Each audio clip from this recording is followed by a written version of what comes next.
Item ಯಾವುದೇ ಇರಲಿ try ಮಾಡಿ ಆಚಿ ಚಿಕನ್ ಮಸಾಲಾ. ಸಿದ್ದರಾಮಯ್ಯ ನಿವಾಸದಲ್ಲಿ ಡಿಕೆ ಶಿವಕುಮಾರ್ ಅವರು ಚರ್ಚೆ ಮಾಡ್ತಿದ್ದಾರಂತೆ. ಹಾಗಾಗಿ ಇನ್ನೂ ಸ್ವಲ್ಪ ಹೊತ್ತು ಟೈಮ್ ತೆಗೆದುಕೊಳ್ಳುತ್ತೆ ಲೋಕಭವನಕ್ಕೆ ಹೋಗ್ಬೇಕು ಅಂದ್ರೆ. ಹೊರಗಡೆ ಒಗ್ಗಟ್ಟು ಪ್ರದರ್ಶನ ಮಾಡೋದಕ್ಕೆ ನಿರ್ಧಾರ ತೆಗೆದುಕೊಂಡಿದ್ದಾರಂತೆ. ಮನೆಯಿಂದ ಜೊತೆಗೆ ಹೊರ ಬರಲಿರುವಂತ ಸಿದ್ದು ಡಿಕೆ ಶಿವಕುಮಾರ್.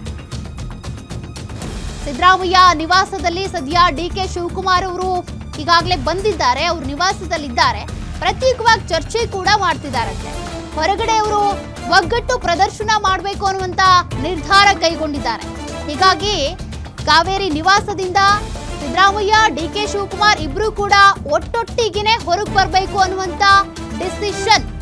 ಯಾಕೆಂದ್ರೆ ಡಿಕೆ ಶಿವಕುಮಾರ್ ಸಿದ್ದರಾಮಯ್ಯ ಎಲ್ಲೇ ಹೋದ್ರೂ ಕೂಡ ಜೋಡೆತ್ತುಗಳಾಗಿ ಗುರುತಿಸ್ಕೊಂಡಿದ್ರು. ಇಬ್ರು ಕೂಡ ಕೈ ಎತ್ತಿ ತೋರಿಸ್ತಾ ಇದ್ರು, ನಾವು ಒಟ್ಟಿಗೆ ಇದೀವಿ ಅಂತ ಒಗ್ಗಟ್ಟು ಪ್ರದರ್ಶನ ಮಾಡ್ತಾ ಇದ್ರು. ಈಗಲೂ ಕೂಡ ವಿದಾಯದ ಕ್ಷಣದಲ್ಲೂ ಒಗ್ಗಟ್ಟಾಗಿರ್ತೀವಿ ಅನ್ನೋ ರೀತಿಯಾಗಿ ಆ ಒಗ್ಗಟ್ಟು ಪ್ರದರ್ಶನಕ್ಕೆ ಮುಂದಾಗ್ತಾ ಇರೋದು. ಇನ್ನು ಕೆಲವೇ ಕ್ಷಣಗಳಲ್ಲಿ ಇಬ್ರು ಒಟ್ಟೊಟ್ಟಿಗೆನೆ ಲೋಕಭವನಕ್ಕೆ ಎಂಟ್ರಿ ಆಗ್ತಾರೆ. ಸದ್ಯ ಡಿಕೆ ಶಿವಕುಮಾರ್ ಅವರು ಸಿದ್ದರಾಮಯ್ಯನವರ ಕಾವೇರಿ ನಿವಾಸದಲ್ಲಿ ಈಗಾಗಲೇ ಬಂದಿದ್ದಾರೆ. ಚರ್ಚೆ ಮಾಡ್ತಾ ಇದ್ದಾರಂತೆ. ಜೊತೆಗೆ ಇಬ್ರು ಜೋಡೆತ್ತುಗಳಾಗಿ ಒಗ್ಗಟ್ಟು ಪ್ರದರ್ಶನ ಮಾಡಬೇಕು ಅನ್ನೋದು ಅವರ ನಿರ್ಧಾರ.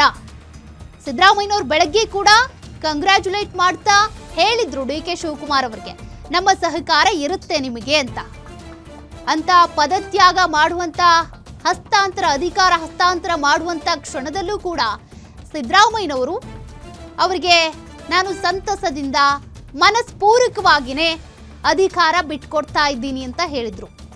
ಈಗ ಮತ್ತೊಂದು ಕ್ಷಣ ಅದು ಒಗ್ಗಟ್ಟು ಪ್ರದರ್ಶನ ಮಾಡುವಂತ ಕ್ಷಣಕ್ಕೆ ಸಾಕ್ಷಿಯಾಗುತ್ತೆ. ಇನ್ನೇನು ಕೆಲವೇ ಕ್ಷಣಗಳಲ್ಲಿ ಡಿಕೆ ಶಿವಕುಮಾರ್ ಮತ್ತೆ ಸಿದ್ದರಾಮಯ್ಯ ಇಬ್ರು ಕೂಡ ಸಿದ್ದರಾಮಯ್ಯನವರ ನಿವಾಸದಿಂದ ಆಚೆ ಬರ್ತಾರೆ.